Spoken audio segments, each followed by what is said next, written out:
Our boy Tristano, aka TGV, from the critically acclaimed YouTube channel, The Urban Gentry, is back. Today he is throwing down some serious watch buying knowledge because he's given us 10 watch buying tips. There's so many brands, so many price points. How do you decide? Well, hopefully Tristano can help us figure it out. Without any further ado,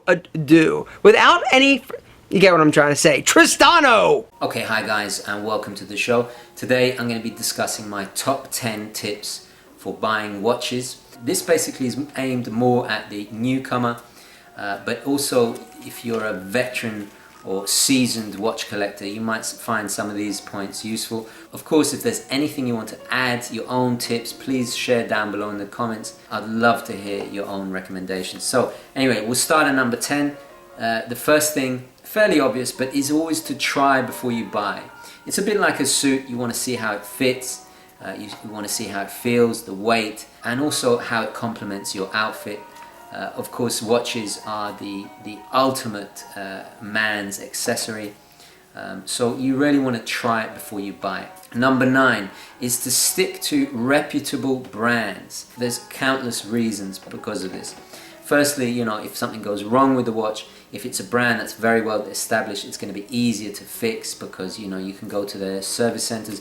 If we're talking about big brands like Citizen, Seiko, brands like that, they're going to have service centers and their watch repair centers all over the world.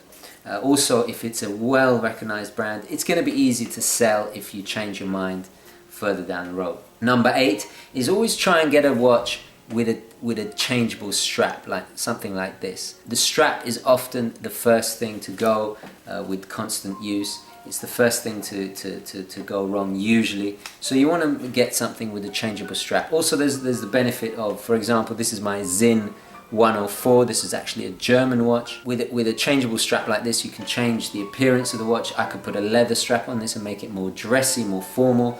You could put a steel strap on, or a NATO like this for more kind of active lifestyle. It's a really great way to bring a bit of color, a bit of fun. Number 7 is to beware of gold tone. These days they really only put a tiny layer of gold on gold plated watches. It tends to wear off extremely quick, you know, even a month to 6 months that it starts to wear off. Back in the day they used to put thicker layers on, but of course these days to cut costs in the manufacturing process they put thinner layers. So avoid gold tone watches. Number 6 is stick to classic designs. Classic designs, a bit like this Zinn. This is actually a pretty good example. A Zinn like this, it would stay desirable for longer. You want to avoid kind of passing fads and trends because further down the line, you know, if you spend a lot of money on a watch because of a trend or because of it has a particular look, and then a year later it's not as desirable or looks dated, then you don't want to waste that money. You want something that is going to retain that sophistication, that is still going to be desirable even if you hand it down to the next generation. You see a watch like this, which is just so well designed, so classic. It just screams quality, and that I am sure in 10 years time will still be desirable, and it will also retain its value better, and you can then pass it down as a family heirloom or something along those lines, which is also another thing to consider when choosing a wristwatch. Okay, so number 5, this is about the crystal or the glass used in a watch. Try and get sapphire crystal glass.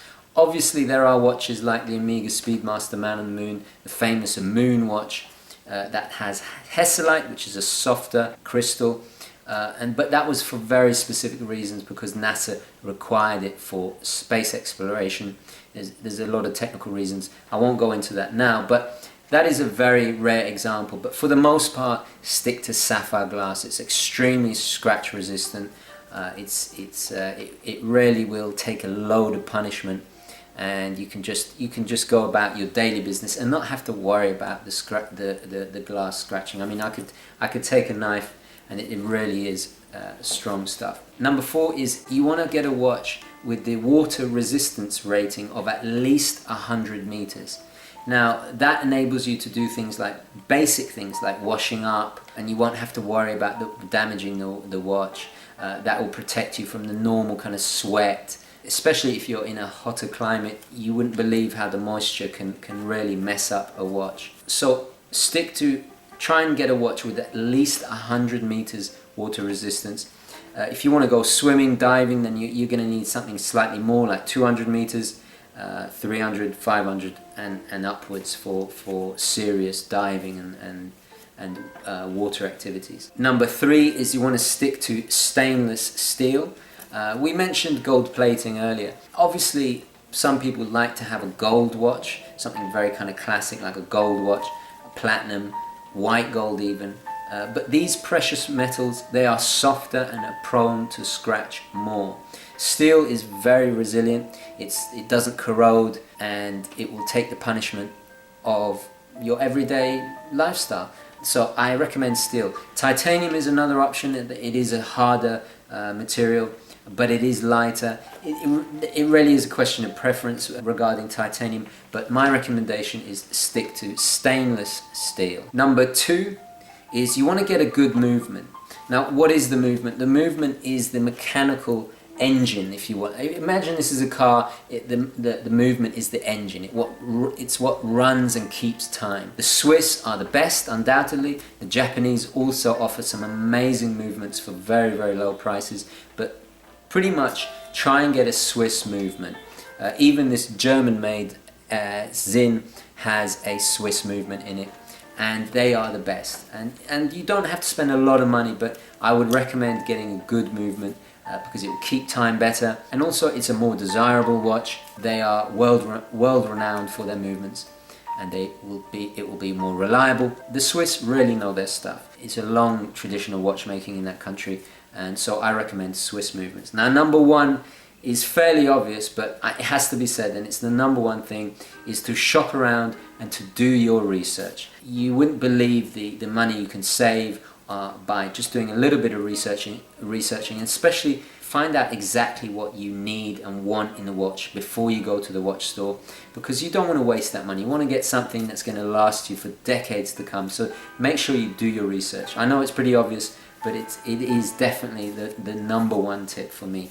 Okay guys, thank you very, very much. I hope you find that useful. Please like this video if you did. Please check out my channel. It's the Urban Gentry channel. I cover a lot of topics, especially on horology, and obviously you can see watches like this reviewed in more detail. Also a massive thank you to Aaron for having me. It's very kind of him to have me on his show again. And thank you very much for watching, and I'll catch you next time. Okay guys, ciao. That voice. It's just not fair. He has that and I have this. This like squeaky high, like getting ready for puberty, like as in like people call me, hello ma'am, when I answer the phone, like telemarketers, they think I'm a chick. That is a true story. Gentlemen, if you missed any of the other videos that Tristano has done for us, talking all about watches, different price points, his favorite picks, all sorts of good stuff, they're all listed and linked in the description, along with a link to his YouTube channel. He's posting weekly videos, trying to help us schlubs be a little bit classier, huh? Hey, instead of like, hello.